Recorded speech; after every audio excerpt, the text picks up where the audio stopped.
Então, hoje, a gente vai se aprofundar num dos temas centrais do livro que nós estamos seguindo, o Encontro com Jesus Cristo Vivo, que é o tema da noção de reino de Deus, a construção da mensagem central de Jesus, o reino, o chamado querigma, ou seja, o anúncio. Anúncio. Querigma é anúncio. Então, a gente vai entrar mais nisso. Eu até falei que o Eurico gosta desse tema, né? Ele leu lá no livro do Leonardo Boff, Jesus Cristo Libertador. E eu falei, olha, esse é um tema central do livro que a gente está utilizando como uma introdução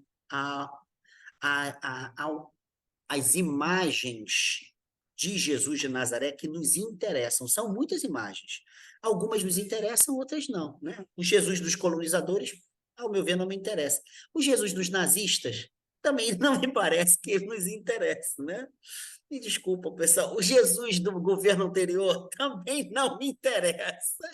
Me desculpa. E tinha um Jesus fortíssimo lá, né? Todo o nome de Jesus, da pátria, da família, de Deus. Era um Jesus, é um Jesus assim, meio problemático, né? Então, interessam outras imagens de Jesus para a gente. Só para ter noção, Gabi, como isso é tão interessante.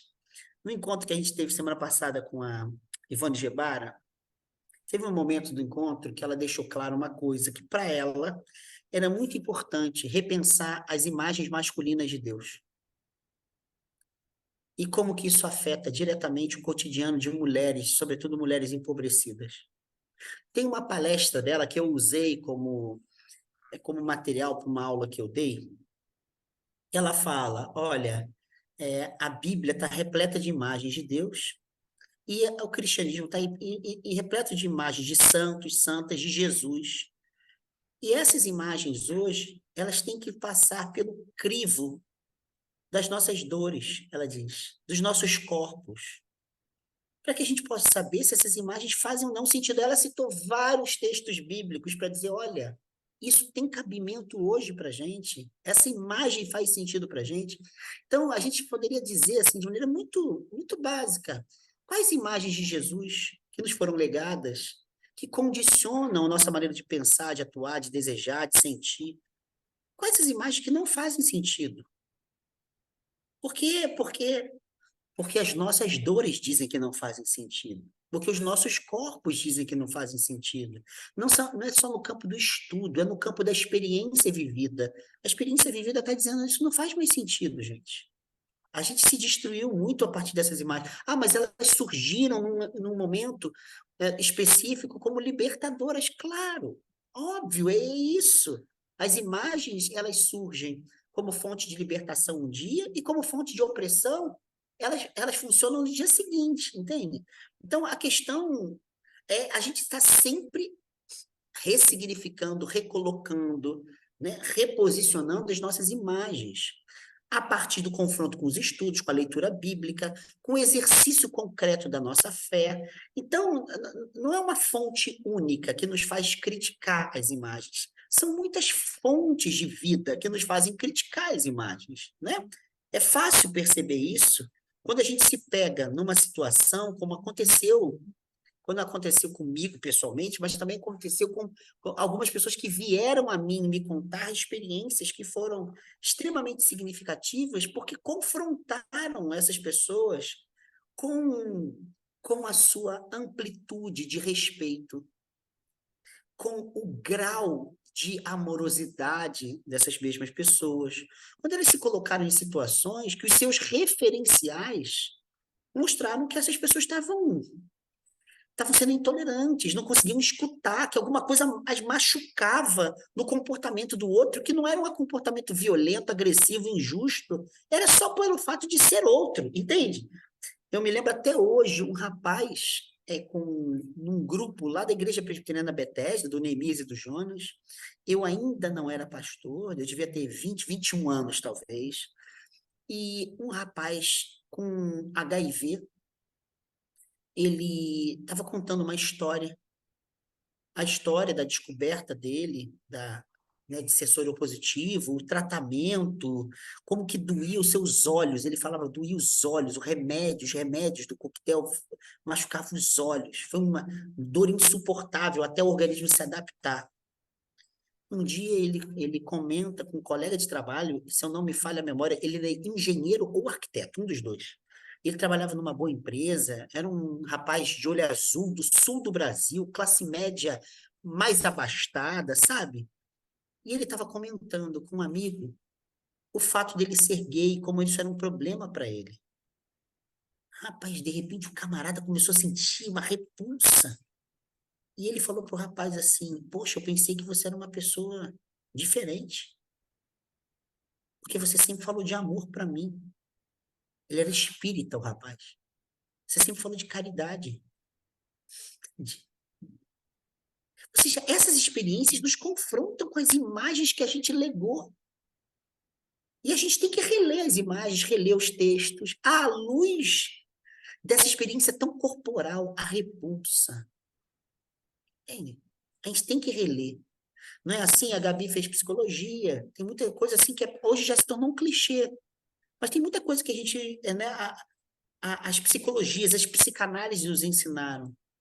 Muitas vezes, o que a gente acusa no outro é um incômodo que diz respeito a gente e não ao outro.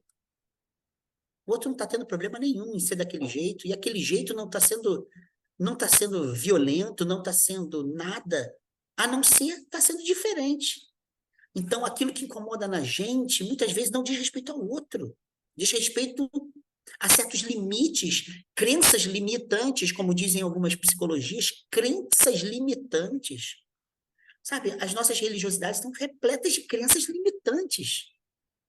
E que volta e meia elas são tocadas, como? Nas experiências vividas no cotidiano. Não é isso? Uma vez, há muitos anos, eu fui à praia, foi um ano que foi difícil, assim, eu fiz muita, muita, muita coisa. Eu ia ser pastor no ano seguinte. Então, isso foi em 2000, ano 2000. E eu fui à praia no final do ano, dezembro, eu me lembro, foi a primeira vez no ano que eu fui à praia. Foi a única vez que eu pude ter esse privilégio. E eu fui à praia em Copacabana com um amigo. Não, com duas amigas. As amigas casadas entre si. E aí elas chegaram assim para mim e falaram assim, Alexandre, você tá muito branco. Eu falei, cara, o ano inteiro que eu não venho. E eu fui de calça e levei uma sunga, porque eu tinha um compromisso antes. Aí botei a sunga, tirei a calça e fiquei com a calça na mão. E aí, quando a gente entra, tem umas 3, 4 mulheres de uma dessas igrejas, não sei se era Assembleia de Deus, se era Testemunho de Jeová, né? Testemunho de Jeová é salão, né? Então, se era um salão, uma igreja, e eu estava com uma espécie de bata, sabe? Um vestido longo, limpando o chão e olhando para as pessoas na praia e fazendo acusações às pessoas da praia.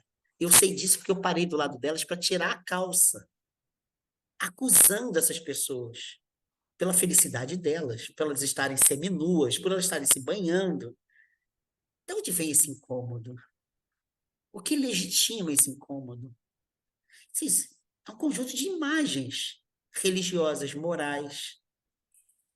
Então, esse autor que a gente está estudando, ele nos ajuda a reposicionar as imagens a partir de estudos bíblicos contemporâneos. De alguma maneira, ele nos confronta com as imagens que nós legamos. Por quê?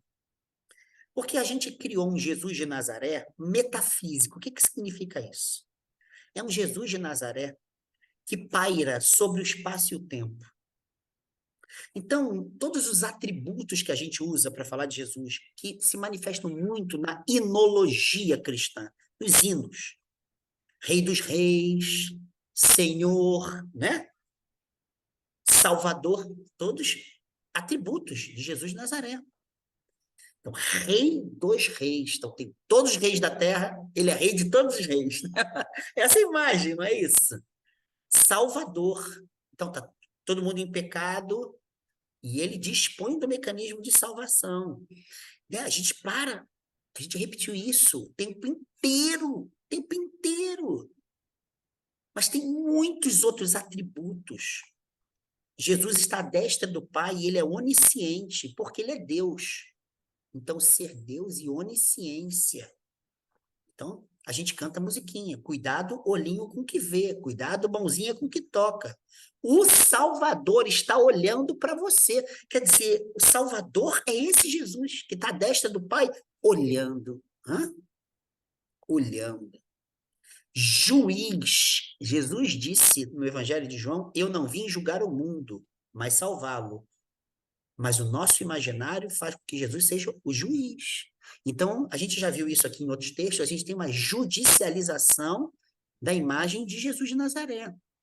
Então, quando a gente pensa tudo isso, e alguns estudos começam a desconstruir historicamente, culturalmente, filologicamente, as bases dessa teologia, isso obviamente nos confronta, né? Há muitos anos, há uns 25, não, 23 anos, eu fui com duas amigas, a igreja é uma igreja Assembleia de Deus, na, na, como é que é? Rio Comprido, esqueci o nome da favela, era na frente de uma favela enorme, enorme, enorme, enorme, enorme. E nós chegamos lá porque o pastor de lá, presidente, ele estava querendo a nossa ajuda para a gente trabalhar com pessoas em situação de rua, e conseguir profissionais para ajudar não só pessoas de rua, mas também pessoas da favela que não tinham acesso a tratamento odontológico, tratamento médico. Então, eu fui com uma defensora pública e uma psiquiatra conversar com ele. Cara, eu cheguei lá e tive com uma moça que tinha sido essas dançarinas do Sargentelli, e ela tinha AIDS, não era HIV, ela tinha AIDS, ela já tinha a doença. E ela cismou que ela não precisava se tratar porque Jesus tinha um milagre para ela. E a médica que estava com a gente falou, mas o milagre de Jesus também está nos remédios. E ela, cara, batia de frente, não, não, e não, e não, e não, e não, que ela ia se casar com um homem, que ela ia ter sexo sem camisinha, ela ia ter filho, que ninguém seria contaminado. Ela batia isso na tecla pra gente, a gente dizendo, mas não é assim, não é assim, não é assim. E ela falou, mas eu creio no milagre, eu creio no milagre, eu creio no milagre. Cara, chegou uma hora que não dava para conversar. Aí fomos à igreja, a igreja quis tirar o demônio da gente. Como a gente foi convidado, a igreja quis tirar o demônio da gente.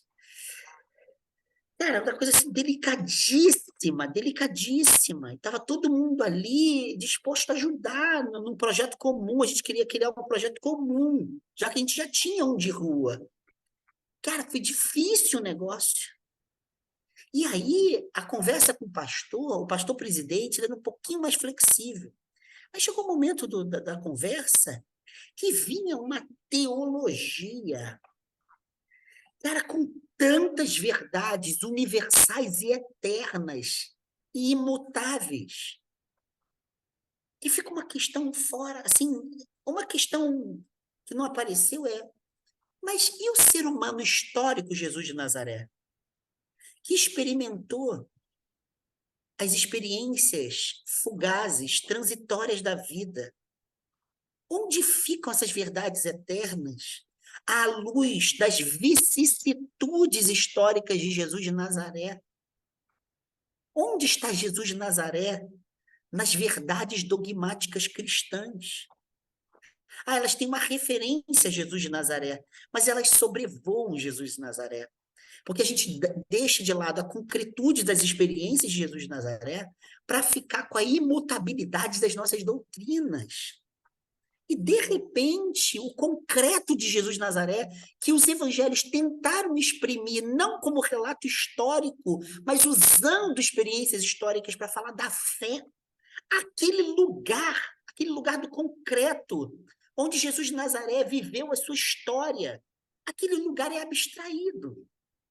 Então, a gente não se faz perguntas básicas. Será que esse camarada, será que Jesus de Nazaré, ele se entendeu como Senhor, Rei dos Reis, Messias, entende? O Salvador, ou isso, ou aquilo, aquilo outro. Será que todos esses termos que demarcam a história das nossas doutrinas, eles têm a ver com a experiência concreta de Jesus de Nazaré?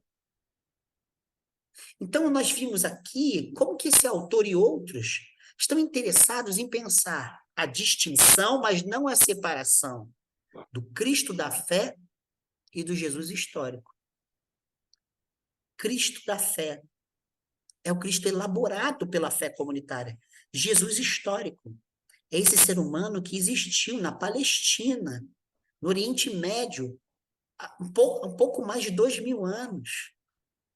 Então a gente está falando, são distintos, eles não são separáveis, sim, mas são distintos. Será que a gente consegue ser provocado pelo Jesus de Nazaré? Diante dos cristos da nossa fé, das doutrinas que falam de Jesus de Nazaré? Isso é muito sério. Não é? Isso é muito sério. Em 2017, eu fui chamado para falar na Boiúna, né, aqui naquele Frei Luís, que é uma mini cidade, não sei quem já foi, né, em Jacarepaguá, uma mini cidade espírita. Uma aluna minha, da UERJ, participou de um curso fora da UERJ, ela era da casa lá, cerca de 30 anos. Ela tinha um lugar importante lá, gostou das minhas aulas, eu dei um curso sobre narrativas religiosas sobre a morte, e foi um curso muito bonito, muito legal, e ela resolveu me chamar. E eu fui, falei, olha, estou à disposição, quero conhecer, eu nunca fui. E aí a moça me ligou e ficou mais de uma hora comigo no telefone, com muito problema comigo, porque ela disse que eu não era da doutrina. Eu falei, mas que doutrina? Doutrina espírita. Eu falei para ela, puxa, minha senhora, eu estou há muitos anos querendo tirar de mim todas as doutrinas. Estou querendo pensar de uma outra maneira, viver de uma outra maneira. Eu realmente não sou de nenhuma doutrina. E eu tenho dificuldade em aceitar doutrinas. Eu tenho, e a senhora está certa. Aí ela disse assim, não, tudo bem. Mas se você falar alguma coisa sobre morte ligada a Jesus, a gente aceita. Pode não ser da doutrina, mas você não é teólogo? Eu falei, sou. Então fala de Jesus um pouco, mas aí o tema era morte e luto. E eu podia usar como base os evangelhos, mas não podia tocar em doutrina nenhuma. Para mim foi uma libertação. Porque eu peguei poesias, peguei Fernando Pessoa, que eu estava dando um curso na UERJ sobre Fernando Pessoa daquele ano, e foi um encontro maravilhoso, mas espetacular. Na sala que eu dei a palestra, tinham mais de 500 pessoas, do lado de fora, quase 2.000. Tinham telões, porque é uma cidade enorme, assim. Então, eu conversei com muita gente depois, descobri que eu tinha casado umas 4, 5 casais que estavam ali. Conversamos muito, foi bonito, foi gostoso. Mas o que me chamou a atenção é que o que para mim era um sinal de liberdade, não falar de doutrina, para a pessoa que estava conversando comigo no telefone, era uma restrição. Entende? No fundo, o Cristo da doutrina venceu o Jesus histórico.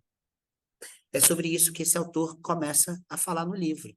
E quando ele pega os estudos teológicos contemporâneos e dizem assim, olha, nós temos uma certeza que nos evangelhos, nos 4 evangelhos canonizados, sobretudo nos 3 primeiros evangelhos, os mais antigos, Mateus, Marcos e Lucas, que são os sinóticos, Jesus nunca foi o alvo preferencial da sua própria mensagem. Ou seja, Jesus não era narcisista, sabe?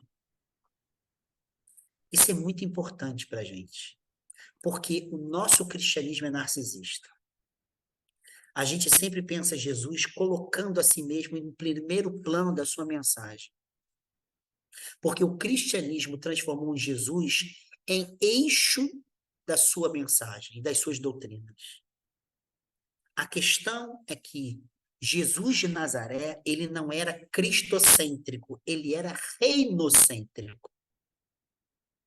Então, o querigma, o anúncio de Jesus, não é ele, é o reino. E aí nós vimos da última vez que isso coloca um problema, que um rabino que dá aula no seminário de formação, rabinato, né, de Nova York, nos Estados Unidos, que também tem rabinas, diga-se de passagem, um dos poucos lugares no mundo onde tem rabinas. Esse seminário de formação de rabinos e rabinas tem um professor que é um rabino, que disse que a ele, como judeu, não interessava a fé em Jesus, mas a fé de Jesus. Isso era importante para um judeu contemporâneo dizer. E o Marcelo Barros, Dom Marcelo Barros, né, que todo mundo aqui conhece, ele diz no livro dele que esse pensamento é importante, porque os estudos contemporâneos mostram que Jesus era reinocêntrico. Então, a fé em Jesus, que é a fé cristã, ela tem que estar a serviço da fé de Jesus, que tem o reino como eixo. Entende? Então, essa relativização de Jesus pelo reino é muito importante para a gente. É muito importante. Por quê? Porque o reino é uma realidade histórica, por um lado, concretíssima, ela está nessa vida que a gente vive aqui, nesse mundo no qual a gente, pro qual a gente nasceu e no qual a gente existe, ela está aqui. Mas ela extravasa aqui. Ela não é que ela transcenda no sentido que ela está fora, ela extravasa. O reino, ele instaura uma tensão entre o modo como o mundo se constitui com as suas dores, injustiças e os seus males, e como que Deus se faz presente em meio, ou seja, nos interstícios desse mundo repleto de injustiças, iniquidades, sofrimentos e opressões. Então, o reino se revela como uma tensão. Daí a famosa dialética que nasceu num autor de 1906, todo mundo fala sobre isso, que é o chamado já e ainda não. Ou seja, o reino de Deus já é presente entre nós. Já. Mas ainda não é plenamente presente, porque existem os mecanismos de recusa do reino. Essa é a primeira coisa. É a chamada dialética do reino. Rubem Alves chama de dialética da liberdade. Ele vai interpretar essa dinâmica. Ele nem fala a palavra reino nesse caso, só no final da tese de doutorado dele, mas nesse momento ele já diz que acontece um fenômeno no processo de libertação dos seres humanos que se dá como uma dialética. O estado primário da história é a opressão, um momento segundo é a negação da opressão, e o terceiro momento é a criação de formas não oprimidas de vida. E que ele diz que a relação entre a graça de Deus e a fé é uma relação dialética. Daí o reino ser uma dialética, ou seja, um estado de fato iníquo, injusto, produtor de sofrimentos, uma experiência de recusa e um processo de criação de liberdade. Então, vamos lembrar, esse autor lembra, vamos lembrar como se dá a primeira mensagem de Jesus, depois que ele sai do deserto e vence as 3 tentações do diabo. Vocês se lembram, né? Acaba lá, capítulo 4 de Mateus, capítulo 4 de Lucas, mas o 4 de Mateus que interessa. Ele acaba lá, o Espírito Santo leva para o deserto, depois do seu batismo, ele fica 40 dias, 40 noites em jejum, o diabo aparece, oferece lá para ele lá, né, a totalidade dos reinos da terra, olha o reino aí, olha o reino. Pede para ele se jogar, que os anjos vão segurá-lo pela mão, segundo o Salmo 91, e depois manda transformar pedra em pão, porque estava escrito. Ele ainda fala, porque está escrito. E aí Jesus recusa os 3. E quando ele recusa, logo depois, eu citei isso na última vez, Jesus aparece numa sinagoga que era uma capela, formada por 11 famílias. E tinha uma intenção clara as capelas. Era um judaísmo que não se praticava dentro do templo de Jerusalém, que era um judaísmo sacerdotal, o templo. Lá era um judaísmo dos fariseus, dos saduceus, ou seja, dos pregadores da lei e dos vigilantes dos costumes. Então Jesus vai lá, ele pega um papiro e lê o livro de Isaías, dizendo que o Espírito está sobre ele e ele veio para anunciar libertação aos pobres, comida aos famintos, né, visão aos cegos, e ele diz, hoje mesmo isto aconteceu. E diz, arrependei-vos, o reino chegou. Entende? Isso é muito importante, porque ele recusa, olha só o que esse evangelho está dizendo, ele recusa do diabo todos os reinos da terra. Então, tem uma recusa do reino da terra. Tem reino na terra. É uma recusa a uma política específica. Só que ele diz que o reino chegou, mas o reino é uma política também. Porque a visão é uma visão monárquica. Entende? Para o diabo, era uma política de controle. O reino dos céus, que é a expressão do evangelho de Mateus, é uma política de liberdade. Mas qual liberdade? A Gabi poderia me perguntar, mas qual liberdade? Porque ele identifica a chegada do reino, a proximidade do reino, a exigência de arrependimento, que a gente vai tocar agora, a pobre que tem fome e que começa a comer, a oprimido que se torna liberto, a cego que começa a ver. E peraí. É mais ou menos, né, a nossa mãezinha não estava presente, mas a Gabi estava ontem. É mais ou menos como São Francisco de Assis, quando se dá a transformação da vida dele, ele olha para o pai, ele olha para a fábrica do pai, na época era uma fábrica, na verdade tudo manufaturado, mas vamos colocar fábrica, né? Fábrica como lugar do faber, né? Fazer, o fazer do trabalho, né? Essa empresa, entre aspas, de tecidos do pai, que explorava pobres. Entende? Depois ele sai, quando ele abandona tudo, ele não quer herança nenhuma, abandona inclusive a paternidade do pai. Depois ele vai se reconciliar com o pai. E ele fica nu na praça em frente à igreja do bispo Guido e recebe a capa do bispo e sai. E ele vai pedir perdão, beijar e abraçar, entre aspas, né, a terminologia da época, leprosos, rancenianos, a gente diria isso, assim hoje, que eram figuras de estigmatização social, econômica e política do seu tempo. Aliás, na época de Jesus também. Era uma figura de exclusão.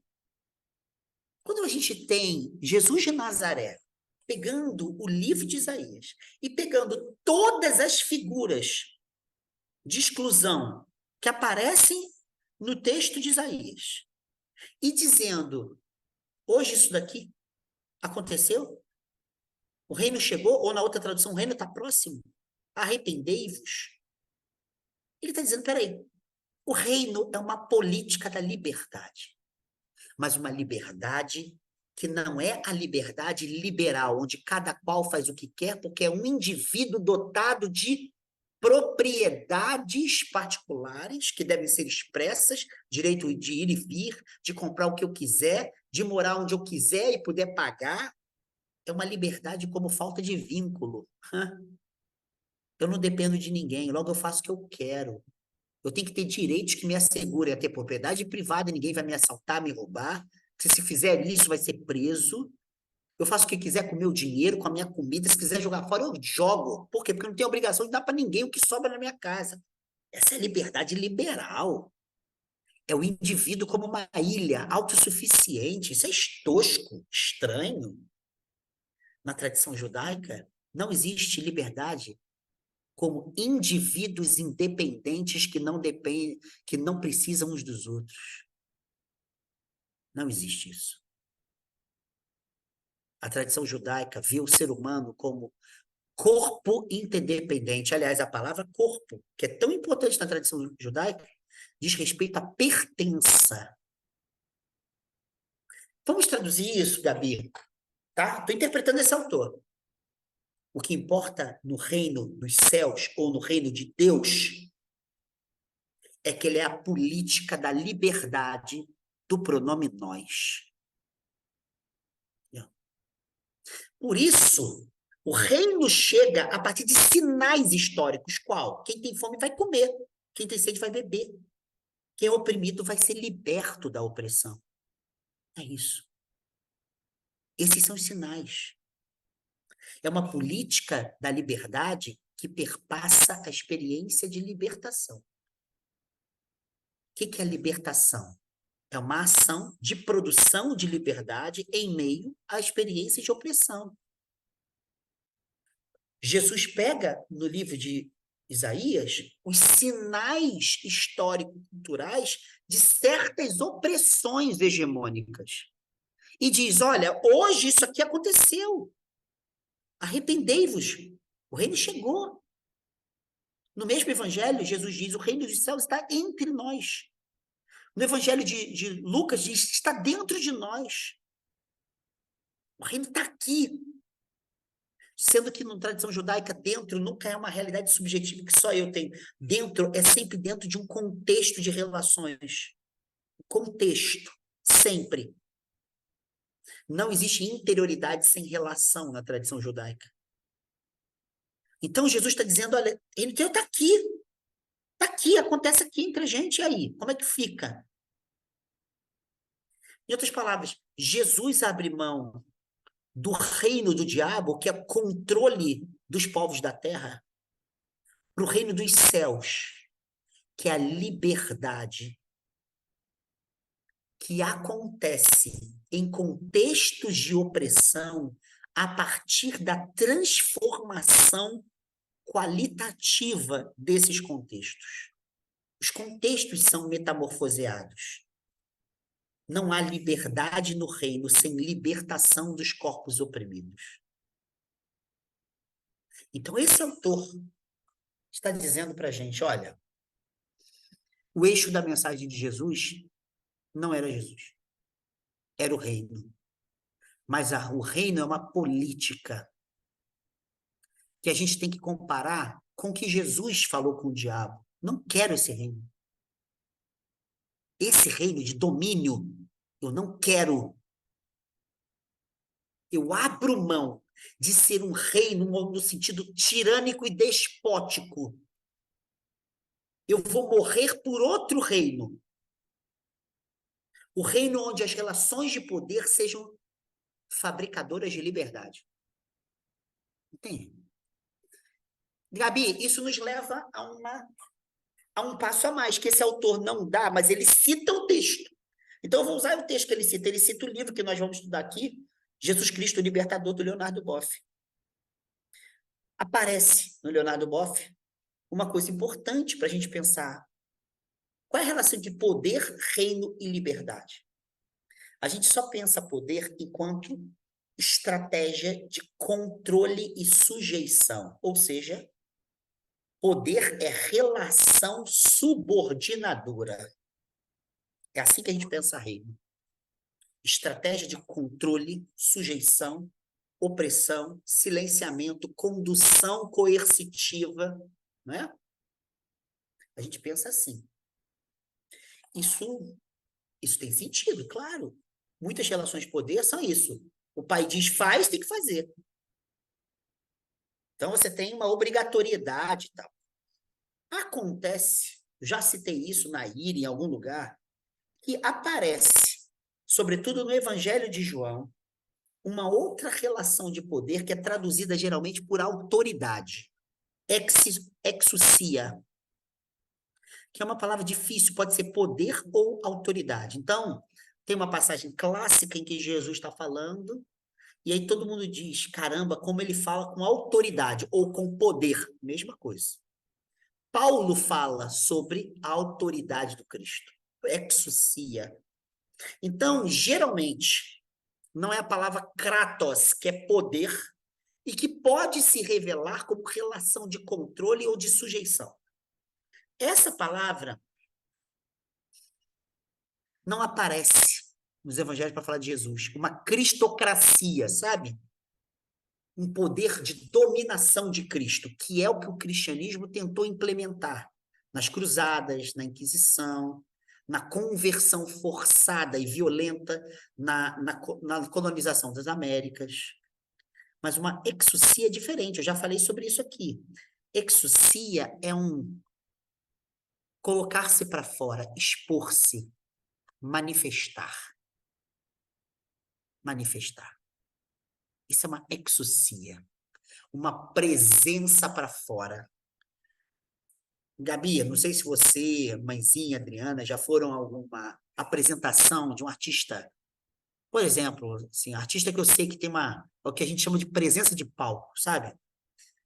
Uma Maria Bethânia, por exemplo, que chega e se recita Fernando Pessoa, de repente está todo mundo envolvido, né? Eu fui há muitos anos, 2008, eu fui a uma apresentação no Carnaval de 2008, da Sacra Família, se não me engano, da Martinalha, filha do Martim da Vila, Gabi. Eu fui resmungando, falei, ai que merda. Quando eu chego lá, cara, Gabi, essa mulher tem uma presença, cara. Gabi, ela contagia todo mundo. De repente tem idosos, crianças, jovens, todo mundo dançando que nem um... E todo mundo pedindo bis, bis, bis. Caraca, é um negócio assim, cara. Gabi, quanto mais ela falava, dançava, provocava, mais todo mundo se sentia presente, sabe? Participando, mais você se sentia ali ligado. Cara, é uma coisa muito doida. Isso é poder. Isso é autoridade, isso é poder. Essa apresentação, manifestação que permite que o outro seja, que deixa o outro ser, que possibilita que o outro se revele, que deixa todo mundo florescer. Isso é poder. Por isso que hoje eu gosto de pensar onipotência divina a partir disso, a partir da exousia de Jesus, não a partir do poder de subordinação e sujeição que o diabo oferece a Jesus. Então, um reino dos céus ou de Deus, Gabi, está falando de situações concretas, históricas, materiais, afetivas, dos nossos desejos, pensamentos, está falando de relações de possibilitação de florescimento. A gente está falando de um poder que faz ser e não impede de ser. Entende? O que Hannah Arendt, de maneira belíssima, ela foi aos gregos para dizer que existe, na palavra poder, em grego, um dos sentidos que a gente esqueceu. Possibilitação, ou criação de possibilidades. Entendeu? Não é anulação, possibilitação de possibilidades, assim que eu traduziria. O reino dos céus é a política da liberdade, porque no reino da terra, onde impera a sujeição e a opressão, o reino dos céus é o poder da possibilitação da liberdade. Então, Jesus coloca critérios, sobretudo, nas parábolas. Já resumindo, para a gente continuar depois. Justiça, amor, alegria. Alegria. Paulo diz que um dos sinais do reino de Deus é a alegria. Alegria, que a gente se esquece. Magnanimidade, diz ele. Sermos magnânimos, magnânimas. Grandiosidade, a gente poderia falar. Poder ser grande, poder ser inteiro. Reino dos céus, reino de Deus é um lugar onde ninguém é pequeno. É isso que Paulo está dizendo. Então, peraí. Qual é a exigência que Jesus faz? Arrependimento. Mas o que é arrependimento? Conversão, a palavra é essa. Metanoia, em grego. Mas o que é metanoia em grego? Transgressão do pensamento. Etimologicamente é isso. Nous é pensamento. Meta é ir para além de. Transgredir a forma de pensar. Mas nous é a tradução em grego que o hebraico conseguiu para falar de uma palavra em hebraico que é lev, que é coração. Mas em hebraico, coração, por sua vez, não é um lugar intimista onde eu sinto as coisas. Não, não, não. É a palavra que articula desejo, sentimentos, afetos, pensamento e modo de existir. Então, olha a exigência de Jesus. Transgridam seus modos de ser. Ele transgrediu dele no deserto. Transgridam. O reino exige preparação. A gente tem que ser de outro modo para poder acolher de outro modo o Deus da nossa fé. E o Deus da nossa fé se revela não como um objeto de discurso e de culto, mas se revela num reinado de liberdade. É isso que está sendo dito. É a política da liberdade que é o centro da nossa fé. Não é Deus como objeto de doutrina, de culto ou de rito. Não. É um reino. Leonardo Boff está certo. Deus não pregou Deus. Jesus não pregou Deus. Jesus pregou o reino de Deus. E no reino de Deus, ele revela como que ele se relaciona com Deus e quem é Deus para ele, o Pai, o Espírito Santo. E, em últimos termos, né, Evangelho de João, ele mesmo. Entende? Deus não é objeto discursivo de Jesus. Nem Jesus é objeto discursivo de si mesmo. O reino é o eixo da sua fala e o centro da sua prática. É isso. Pegaram? Uma fé reinocêntrica é muito mais madura do que uma fé cristocêntrica. Porque a fé reinocêntrica ela não nega Jesus, mas ela coloca Jesus a serviço do reino, da política de liberdade.